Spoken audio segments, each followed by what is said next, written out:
Okay, let's get real for a second. Parenting ADHD kiddos is exhausting, like soul draining, brain on fire exhausting. And some days just thinking about talking to a therapist feels impossible. That's why I'm obsessed with Talkspace. Here's the game changer. You can text or chat with a licensed therapist whenever you need. No sitting in a room waiting, no awkward, hi at the start. Just real talk on your time in your space. If you're shy, anxious, or just flat out done with talking out loud, this is life-changing. You type, they respond, and boom.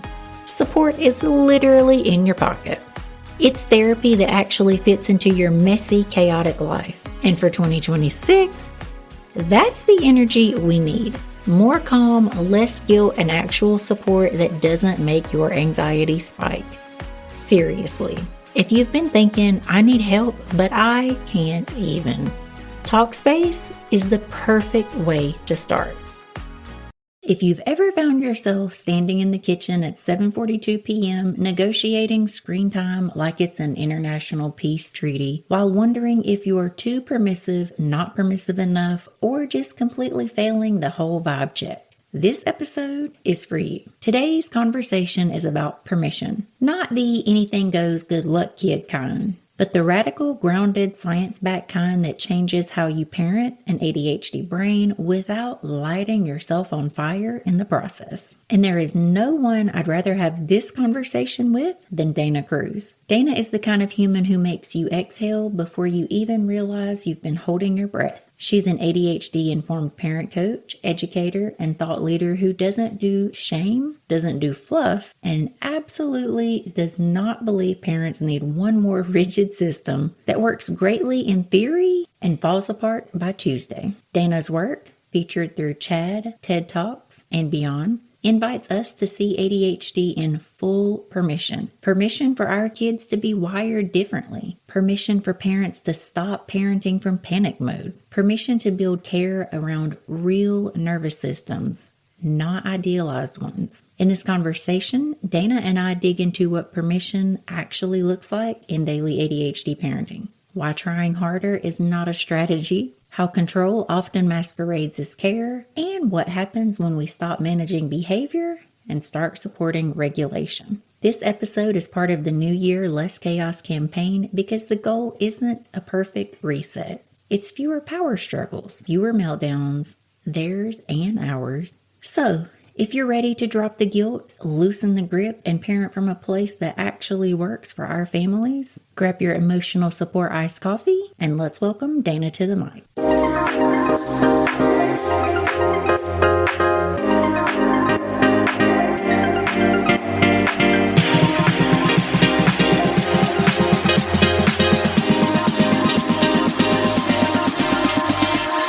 Dana, welcome to Chaos and Caffeine. Hi, thank you so much for having me, Danielle. I appreciate it. So the audience is in for a treat because Dana is trying to have me focus on one singular topic today in ADHD land. So I am not sure how it's going to go, but I'm going to give it my 100% Scouts honor best effort. But before we dive into today's topic, I would love for you to tell anyone new to ADHD parenting who you are and not the humble version. Let's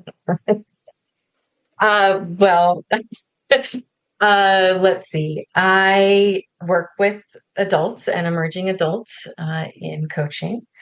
I primarily focus on emotional regulation and self-regulation skills. I believe that emotional regulation is the foundation of ADHD care. And I came about this through social work and behavioral health. Been in the field for almost 20 years. And so, and integrating my own practice, yoga, meditation, mindfulness-based skills to help clients with, acceptance, understanding, patience, resilience, compassion, kindness towards ourselves, and towards our children, of course. Yeah, and she's leaving a lot out. She actually has millions of views on TED Talks and all types of other things that she's being humble about there. Oh, I've got some published articles, yeah, in Mindful Magazine and Attitude. I've done, yeah, a webinar with Ada. Uh, yes, TAD Talk with Ada. I'm about to record this Friday. I think my next one for October is, Mhm. ADHD Awareness Month. So, yeah, so very exciting. Yes, very exciting. Very cool. And today we are going to try to say on the topic of permission. It's an article that Dana recently co authored, and I would love to start with why the topic of permission. Mm, good question. Yeah, so I was having a conversation with the colleague that I wrote the article with about a client. We often, help each other in, sharing our obstacles or views. And so our conversation led to this idea of permission because it's like we haven't given ourselves permission yet to have ADHD, to sometimes struggle with ADHD, right? Often with whatever it is. Like I had a example that I gave him of a client who knew that she was highly distracted at work, but she had to be at work, right? She had to be in the environment of work. And although this client knew that something like noise cancellation noise cancellation headphones would be useful to her, she was almost embarrassed by just the fact that she had to use them or needed to use them. And so we just kept up this conversation about permission because it was like so many things went back to this, permission to have ADHD, permission to struggle, permission to utilize the supports or strategies that are needed when having ADHD, permission, including medication if that's needed. And so this idea of permission just naturally sort of, yeah, came out of a conversation. And that was, and then we were like, let's write an article about this. Do you think would this be interesting to anyone? And that was, yeah, where it was born. Yeah. Not going off the rails, but was there one part in particular on permission that hit home for you in particular? Yeah, for me, I think because my rabbit holes that I like to get into about ADHD and education and evidence-based practices always lead me back to emotion and understanding the foundations of, what we do and don't do, whether that's we're focused on productivity or we're focused on, procedures or structure or routines.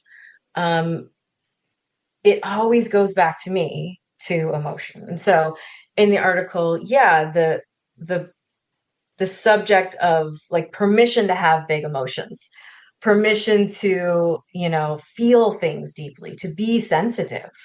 I think as a child, I was told that I was the sensitive one, or I was, too sensitive or too much or whatever it was, right? And so that to me, I think it's personal and also it's reflected in clients that I work with. I mean, most of the time, right? When we have enough awareness and understanding of ourselves, we can see how much emotion plays a big role in our lives. Yeah, agreed.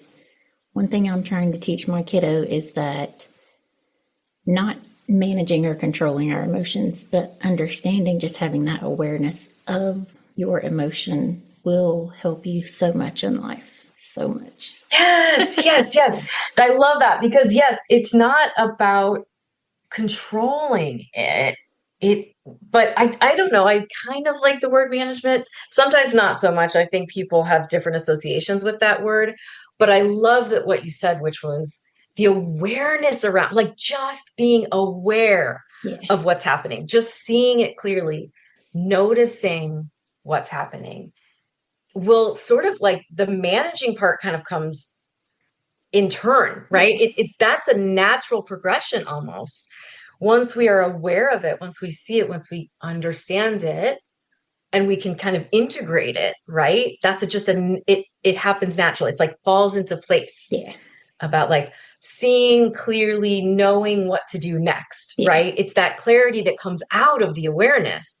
It's that insight of like, oh, wow, okay, I'm upset. I'm really, or this is scary, or, oh, this is really meaningful to me. I really care about this, right? Yeah. Then we can, okay, then we know what's next, right? Then we know what we need. Yeah. Or we need to do or not do, or yeah. So the awareness is key. Yeah. Absolutely. I am super woo-woo, so my 10-year-old, he doesn't get me yet, but I'm hoping that all of the things I say are just sitting there resonating, and one day they'll click. But right now he looks at me like, oh my God, here she goes again.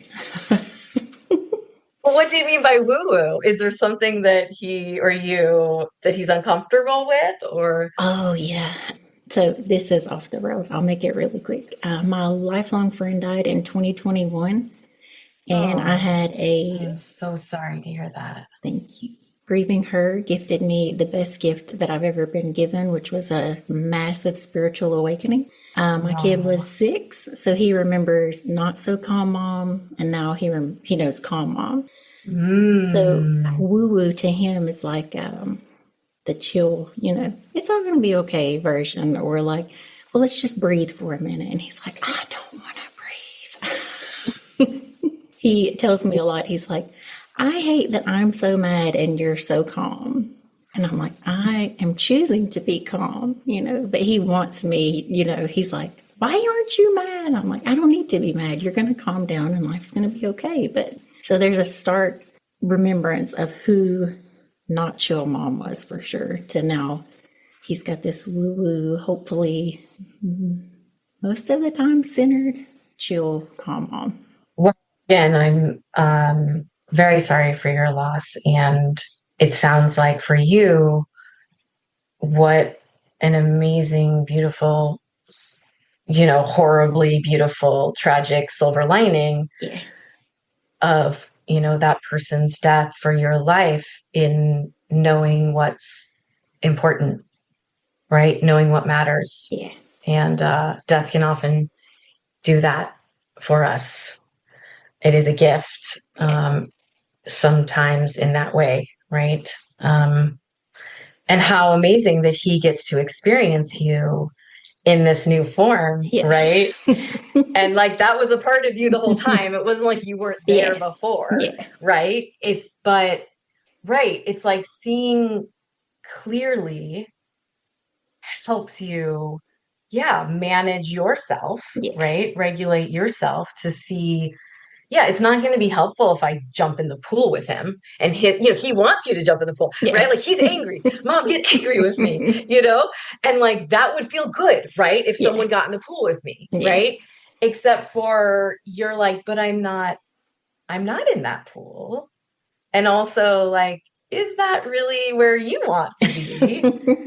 But like, let me meet you where I am, which is in a regulated, grounded, secure place. That doesn't sound woo-woo to me. That sounds like, I mean, what you're doing there is you're modeling what he probably hopes to become. Yeah, hopefully. Honestly. Yeah. Yeah. I don't want to blame everything on being Southern. I just think that the type of mom that he sees at home is not what he sees everywhere else. And so maybe sometimes I feel abnormal to him. Maybe what he sees 95% of everywhere else, he's like, okay, this is what mom's supposed to be doing, but I'm abnormal right now. But hopefully one day it will be his normal. Right. And just because it's abnormal or atypical, right, doesn't mean it's bad or wrong or different, right. It's important how we understand that too, right? Yeah. We don't want to continue to compare ourselves to others, and kids in general, whatever's going on at home, they think that's normal. That's just natural development for children. And so,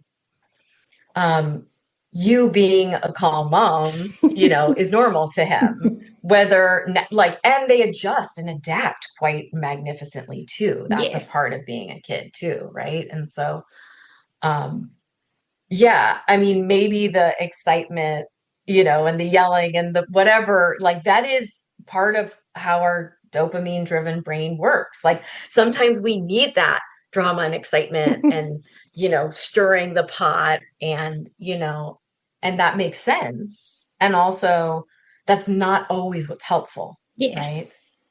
Yeah. Yeah, sometimes it can be like to help motivate us to do things. Yeah. But when it comes to like our emotional state, and our understanding of ourselves and our self-regulation and our ability to, yeah, be secure and centered and grounded and balanced, then, and if that's woo-woo, like I'm on board fully. I adhere to all of that. Yeah. Thank you for that permission. I appreciate that. Yes. Yes. Yes. Giving yourself permission. Exactly. So I said Way to bring it back around. Yeah. I wasn't going to derail it, and I did in a matter of just a few minutes. So I'm back. I'm coming back. And I guess I want to start there because it seems like we're all pushing away the diagnosis, or I don't know, clutching to what we thought we were going to get when we put our order in with the store. And I feel like permission may need to start there. It's okay for our kids to have ADHD. Yes. Yes. Exactly. Exactly. It's it is, right? It's that tendency to want things to be different, right? And have these expectations. And of course, as a parent, you're gonna like, oh, my kid's gonna do this, or it's gonna be like this, or and sometimes those expectations are unrealistic. And when we get the diagnosis, and if we're able to allow ourselves, right, to see things as they are instead of comparing or wanting them to be different or wishing, right, a different circumstance. Yeah, Because isn't that making it harder on ourselves, right? Like, for isn't sure. that just causing more suffering? Like, we already have so much difficulty, right? Whether it's like our own reaction to our kids having a difficult time or their reaction to themselves having a difficult time. Like, we don't need to continue to add on that difficulty, add on the layers of suffering, right? Yeah. And so permission to have ADHD, permission for our kids to have ADHD. And honestly, just having that conversation with that same colleague, honestly, there's a grief process that we might need to go through too, right? Yeah. Maybe we need to allow ourselves some space to like grieve that child that we thought we were going to get or we want them to be. Even in that moment, when they're yelling, screaming, and we're yelling, we want to yell, scream, whatever, Yeah. maybe we can feel that we can tap into, we can be aware of that grief, right? That fear, whatever it is, Yeah. right? And yeah, permission to just have ADHD. Yeah. Can we give that permission to our kid, not from us? Can we relay permission for them to accept that they have ADHD? Mhm. Yeah, I would say another great question. Absolutely. And the way to do that is to model it yourself, right? Hey, you know what? I struggle with this, and this is the way I accommodate myself. This is the strategy that I use. What do you need, right? Or, what would be helpful to you, right? And we we all have strengths and difficulties, whether you have ADHD or not, right? With ADHD, it just might be a little bit more extreme. And so with that, then yeah, having the ability to model it yourself, allowing for adjustments, allowing for accommodations, allowing for self-advocating. Because if you don't know what you need, how are you going to expect your kid to know what they need? Yeah. And so, yeah, modeling it and being that, not just sit, right? Like kids learn by what they see and experience, not we tell them. Yeah. Unfortunately. It's like that. What's that? Like, do as I say, not as I do. So like, that's a ridiculous saying. Yeah. Come on. That's not how kids learn. That's No. just not how our brains work in developmentals, psychiatry or pediatrics, or, that's not how it works. So Yeah. you being calm and you showing I'm allowing myself to have permission, right, to have ADHD. And this is how I do that. And, not telling him what to do, but being a model for that behavior.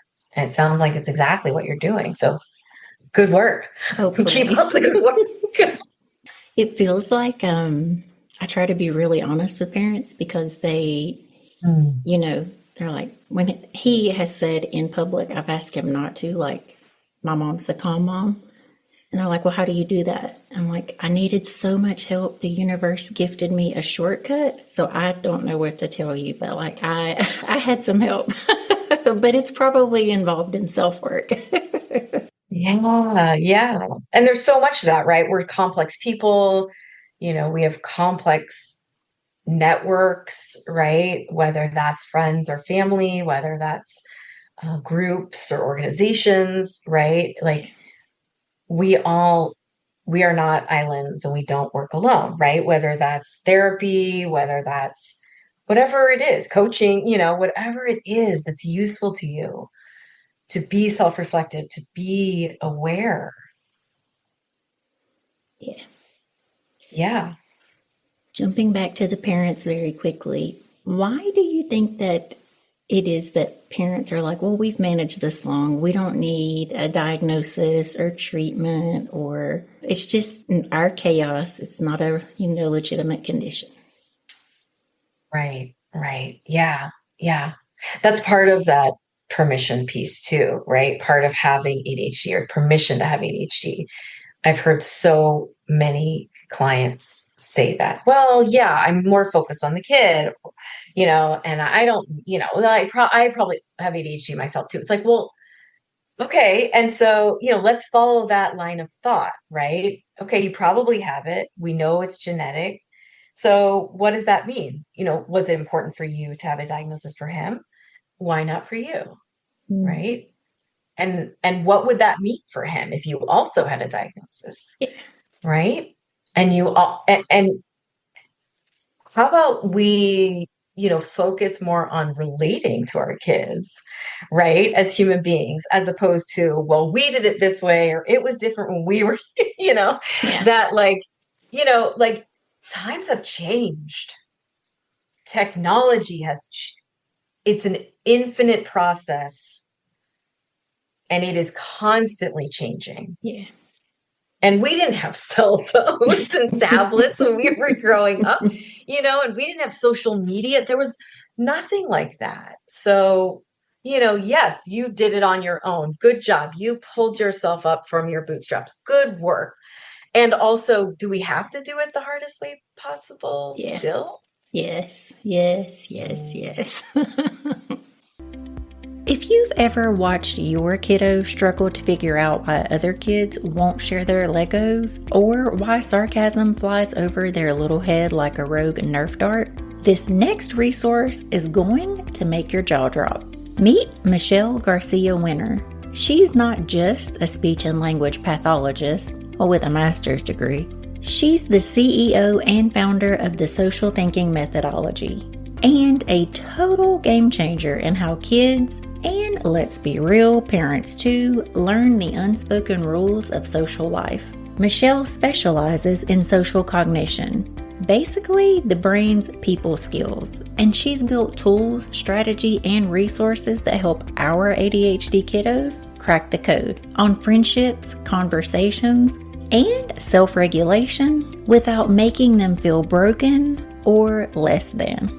If your child struggles with reading the room, making friends, or handling the roller coaster of social life, Michelle's work is a lifeline. You can learn more at socialthinking.com, or you can click the link in the podcast description, because thriving socially isn't about faking normal, it's about understanding it.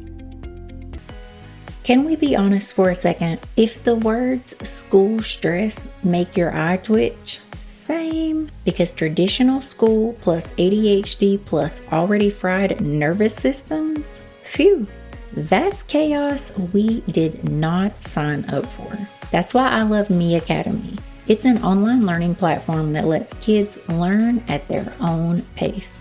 No rushing, fewer power struggles, and way fewer homework meltdowns. Yes, please. As a mom, I love that it offers structure without rigidity and learning without wrecking our relationship with our kids. They can rewind lessons, pause when their brain taps out, and actually understand the material. If your 2026 goal is less chaos and more peace, this one actually delivers. Check out meacademy.co to learn more and start your trial for just $1.99. Me Academy isn't about perfect school. It's about school that works for real life. Yeah, like, okay, was it like, would it have been more helpful? I also designed programs for colleges for education purposes, right? In understanding, acceptance, compassion, but mindfulness strategies, like everything related, right, to ADHD and how important it is to understand ourselves, right? And what works for us. Yeah.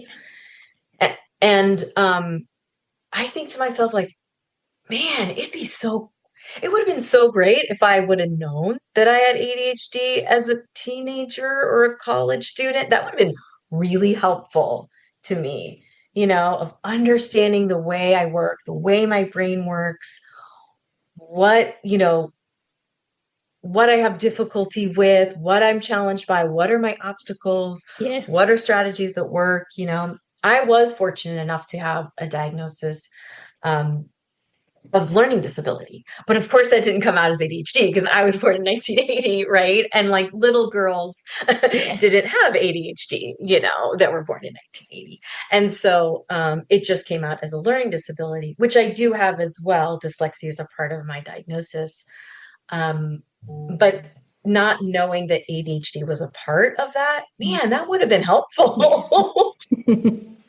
Like the reason I didn't like to read was because like it was really hard for me to keep all the characters and issues that were going on with the characters in my working memory, right? And I was also highly distracted by whatever lighting or sound was going on in the classroom. And, and then I was also had, rejection sensitivity. So I didn't want to read out loud, right? Because I thought everybody was judging me, just all these things, right, that go along with ADHD and the diagnosis. Gee, wouldn't it be great to understand and accept myself as I am, right? I did learn how to self-advocate. I think the diagnosis with the learning disability did absolutely help me communicate and self-advocate. And that was a beautiful silver lining, right, with that. But yeah, wow, what could I be doing now? Like who knows?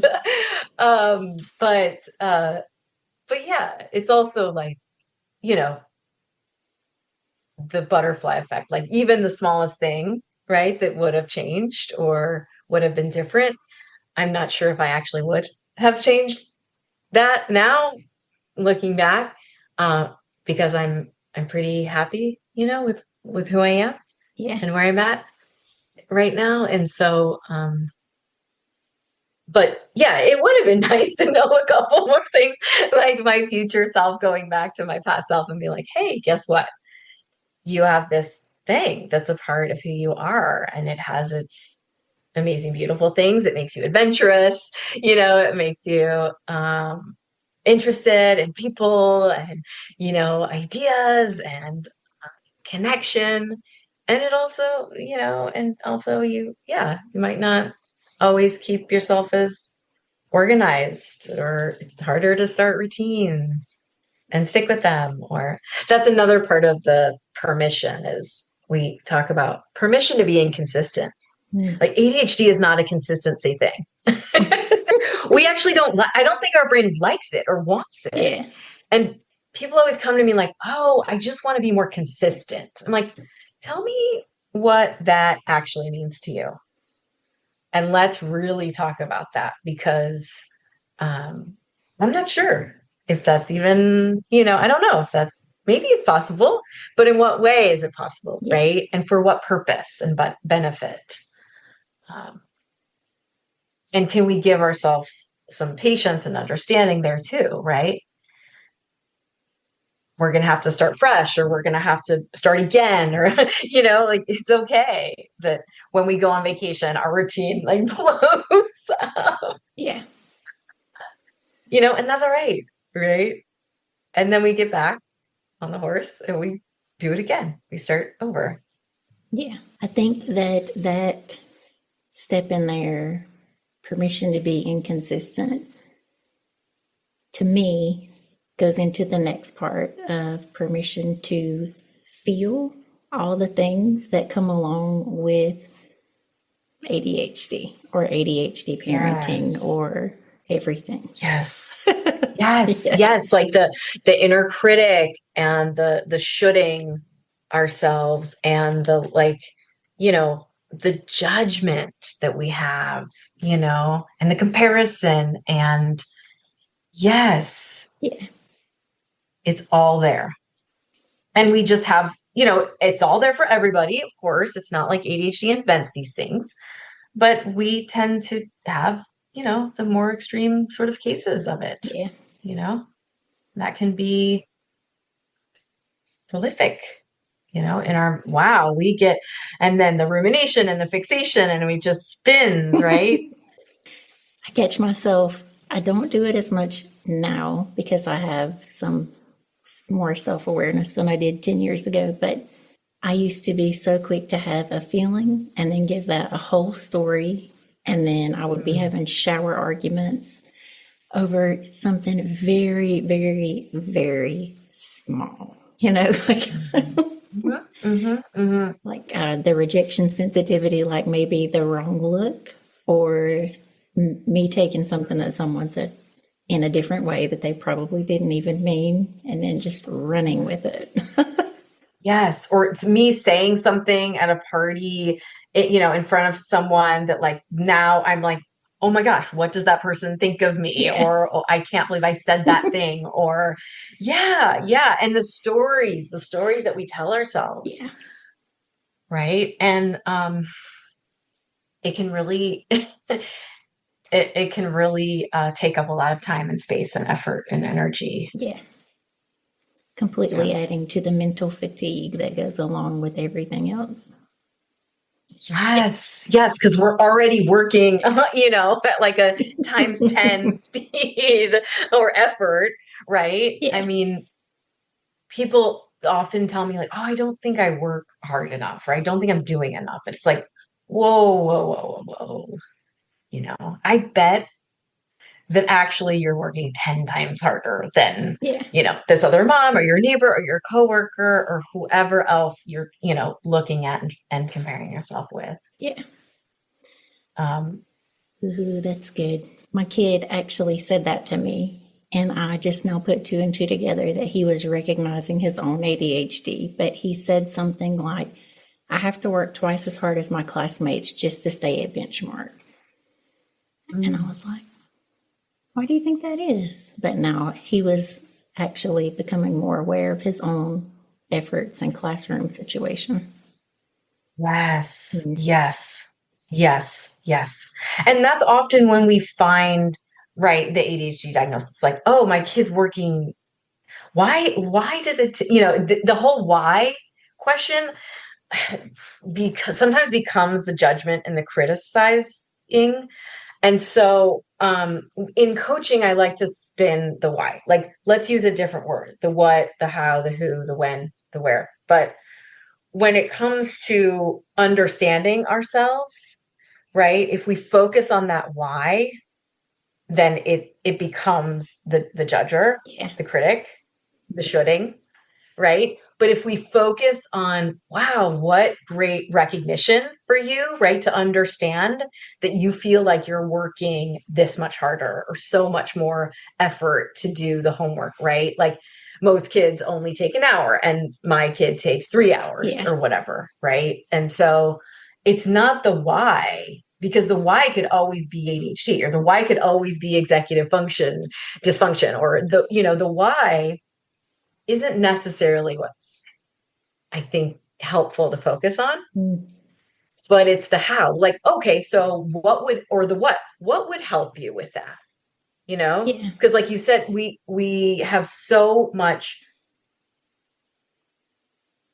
there's ease in, let me say this in a different way. We tend to drain our battery pretty easily, right?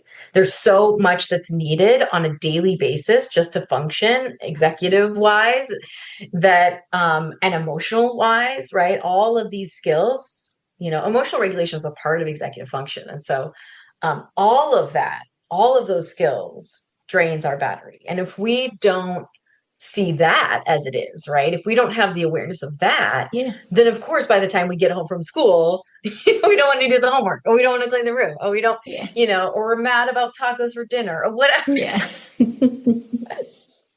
Right. And we, as the parent, also are completely, right, overwhelmed or overworked, or, underpaid, underappreciated, like whatever we feel. Right. And then that encompasses our relationship and our reactions, and our stress, right?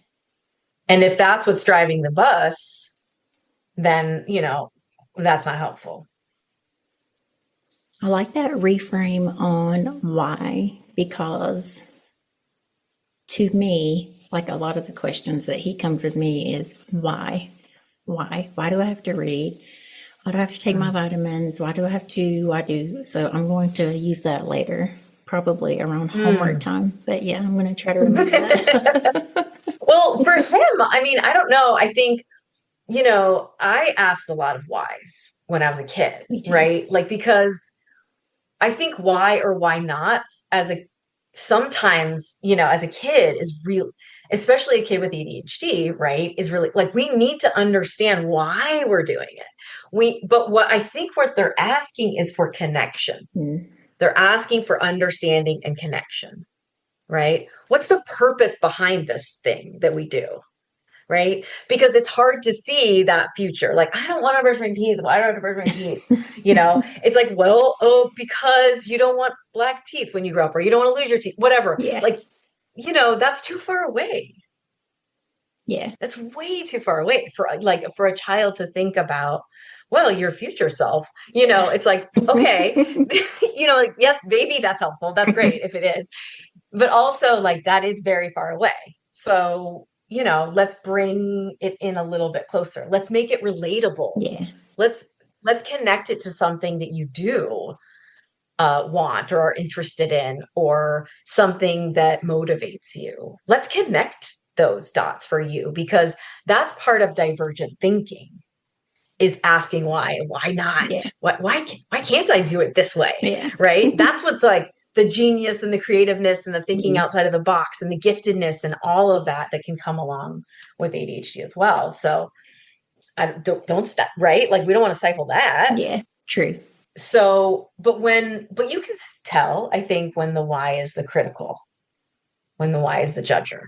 I think you can tell that. He's really hard on himself. So, like, I'm secretly, subtly boosting his ego in very non-conventional ways, but I hope he doesn't catch on to me. No, it's wonderful that you're doing that. It's wonderful that because with ADHD comes that, low self-image, right? Low self-esteem and sense of self, because we're criticized more, and we are different, and we work differently, we think differently. And so we don't necessarily fit, the square peg doesn't fit in the round hole or whatever. And so part of our understanding too is we tend to put ourselves down, tend to think bad of ourselves. And so for you to really work on building that success, right? That effort, right? It's not like what the outcome is necessarily. It's the effort towards the outcome, or it's the attitude towards the outcome, or it's the, like rewarding those small steps and noticing and praising those small steps forward, that success, those wins, those are so important for your child. And it's awesome to hear you say that. Thank you. That's what you're doing. Yeah. When I say it outright, like, man, you're really doing great at this thing. He's like, oh, you're a mom, you have to say that. So I'm like really having to sneak it in very, very covertly for him to be like, for him to ponder it and think about it as to why I said it. Because if not, he's like, oh, Mom, you have to say that. I'm like, I really don't have to say that, but he thinks that's what moms are supposed to do. So right. He doesn't, well, and that's almost like, if he was an adult, we would say, right, that sounds like the tendency for imposter syndrome, right? Of like, oh no, I didn't really earn this, or I don't really deserve this, or oh, someone else helped me, and so therefore it's not a success or whatever. Yeah. And that's a big tendency with us, right? And so, it's kind of like, how do you figure out how to get him to think that? I like that you're covert, like very like, what's the roundabout sideways way that I could like, and how does that make you feel? That you did this, or that you accomplished that, or, and so we could bring it back to emotions there. Like, how does that make you feel, right? When you get this thing done that was really tough, right? So that will bring me to almost my last question. And I'm very proud of me and you for keeping it on topic. On the topic of permission to feel, moms are really bad to do the spiral. We'll go wherever we need to go. But in the beginning, when I told you that, I think that we should just be aware of our feelings instead of managing them, because sometimes I feel like we need to immediately jump to do something. So do you have any tips for the difference between just venting and jumping into it as opposed to really processing and feeling what's happening? Yeah, that's another great question. I think there's a lot of avenues there that you talked about. Like when we vent, what does that even mean? Like, it's almost like as if there's this cultural expectation of us not allowing ourselves to feel, right? To have emotion, to be emotional even, right? And all human beings are emotional. Yeah. It's such a silly thing that we think as women, oh, we're more emotional, and so we have to sort of rein that back or something. But that's not the case, actually. That's, the human brain. Yeah. And so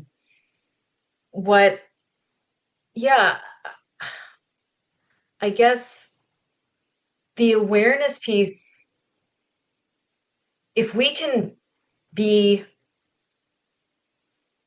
notice, right? If we can just have the awareness, like, let's just do an emotional, identification practice. Okay. How are we feeling? Okay. We're feeling fear. We're feeling anger. We're feeling sadness.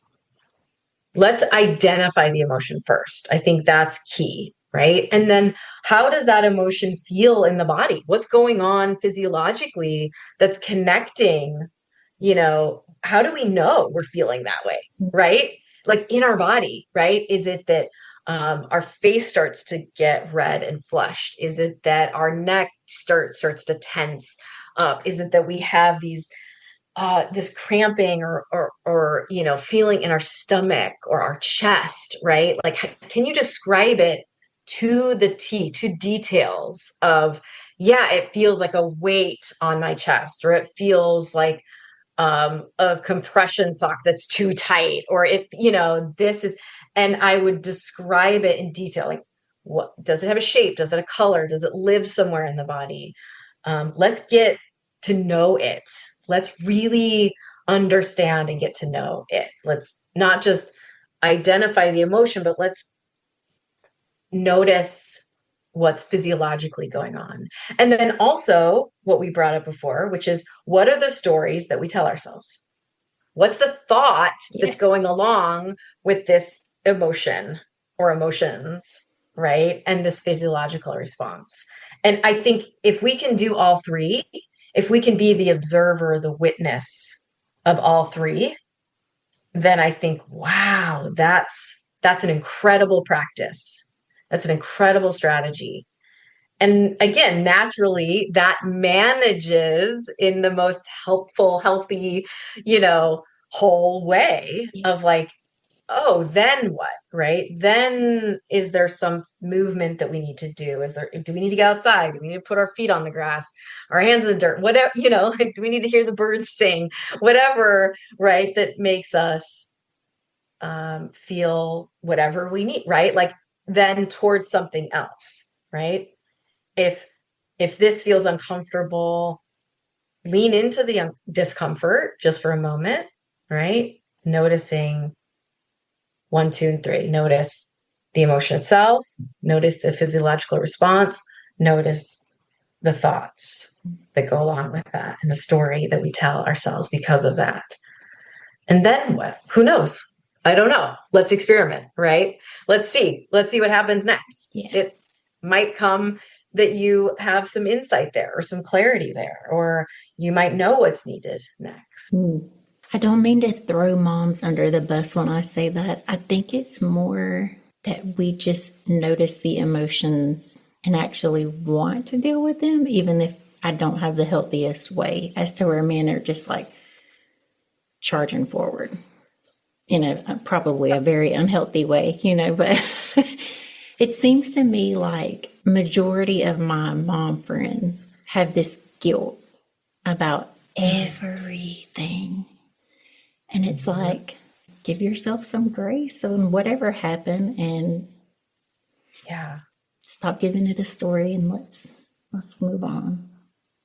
The guilt is huge, right? The embarrassment, the guilt, and then that turns into shame, right? We start to internalize that on a much deeper level, right? And whether we're a mom or a dad, or whether we, have a tendency to, push down or ignore or jump in or, take charge of or feel like we need to fix their emotion, right? Or solve their emotion or our own, right? It's all part of the kind of interplay of what's happening in our mind. Yeah. That's all, it's all in our mind. And so, again, just the awareness around what's happening, what's really, you're not failing as a parent. You are doing your best, right? And no one is perfect. Nothing is perfect. And mistakes and failures help you learn and grow. Can we take accountability? Like, if we jumped in the pool with them, right, and we feel guilty about that, then like, hey, you know what? I yelled. And you know what? That was not a helpful thing. And I want to let you know that as my kid, because I'm not perfect. I'm still learning here too, right? And we can grow and learn together, right? Like, what an amazing conversation to have with your child, right? And if we don't model that, how are they going to take accountability for themselves, right? Yeah. And their actions and behaviors. I feel like all of parenting is just reparenting yourself so that you can, like, I hate that is the answer when people are like, how do you do it? And I'm like, you just got to show them how to do it. And all of that comes back to the self-work that we came here to do. But that's kind of like not what parents want to hear, Right. No, but you are absolutely right. The reparenting of ourselves, right? Like, what did we not receive as children. Yeah. No fault of our parents, right? They did their best too, Yeah. right? They were in a cultural, whatever, that, it was an error, or, like there was a time period there, Yeah. right? That they were in, and they got parenting from their parents. And oh my goodness, right? Like, Yeah. it's not their fault. Yeah. It's just the way that they did it, right? And the way that they thought best, right? Or whatever books were the parenting books back then, There weren't many. No, I'm just kidding. Yeah. I mean, there was like, Dr. Spock or something, right? And so, but what do we need, or what did we need, right? Not to blame them for what we didn't get, but what do we need now to understand and help our kids better? Yeah. And that work, I think you're right on with, that starts with you. Reparenting, understanding ourselves, understanding all the different parts of ourselves, and being able to integrate those parts, with not the, no, I don't want you here, or you're not allowed, on the bus, or, but everybody's allowed on the bus. It's just, we don't want, certain passengers on the bus to be driving the bus, For sure. Dana, before I ask my last question, I'm sure everyone by now, if they're new to you today, which I doubt they are, they're dying to know how they can connect with you further. Do you mind sharing that with them? Sure, of course. Thank you for asking that. I have a website. It's Second Arrow ADHDcoaching.com. It has lots of resources. I picked my favorite podcasts, articles, organizations, current research in the field, people that I, respect and admire. And yeah, if anyone's interested in getting a hold of me, that's where to do it, through that website. Thank you. My last question is a twist on what I told you it might be. When writing the article, did you come across any part where we as individuals with ADHD or ADHD parenting that were already getting right in the permission area? Yeah, I think that's where we come with the patience and the kindness and compassion towards ourselves. Yeah, if we can truly allow, right, for what's happening, and be kind to ourselves with whatever is happening,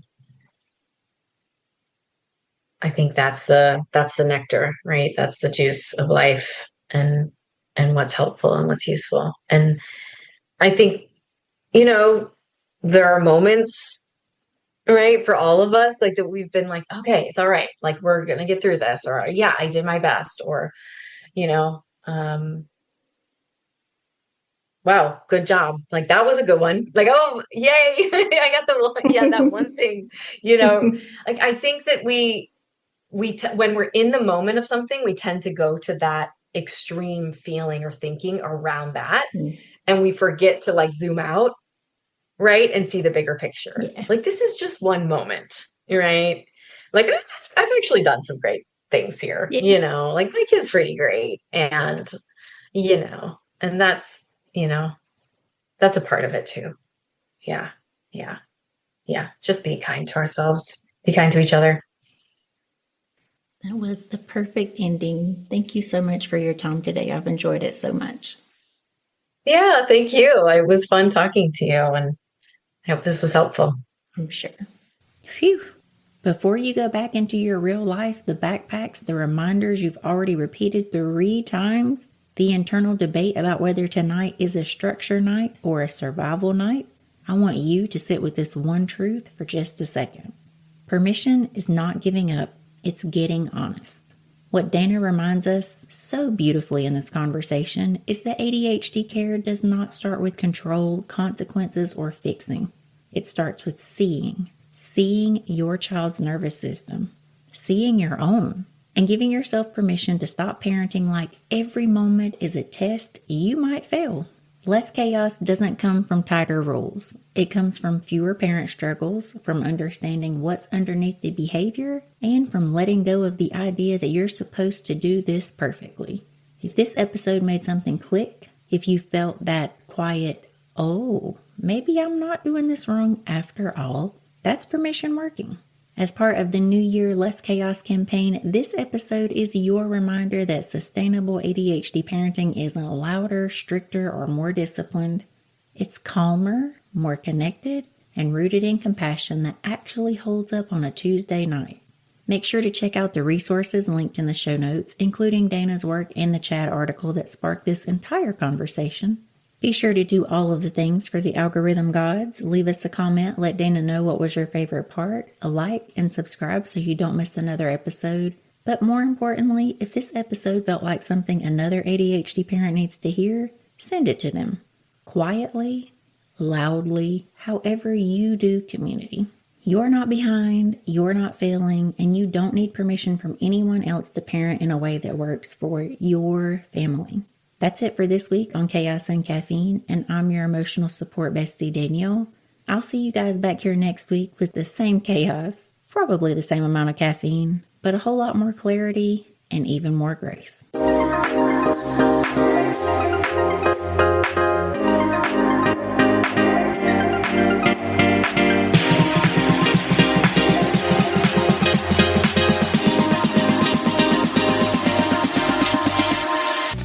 If 2025 felt like one long game of whose executive function died today, welcome to the club. But 2026, we are not doing another year of white-knuckling it through school mornings, emotional avalanches, and the mystery of why a simple worksheet can turn into a full-blown family crisis. This is the year we get help from people who actually get ADHD. And that's exactly where Hallowell Todaro comes in. Their team doesn't just treat symptoms. They understand the full picture, the wiring, the emotions, the chaos, the strengths, all of it. Their approach is compassionate, science-backed, empowering, and honestly, a breath of oxygen for burned out parents who are tired of feeling like they're failing.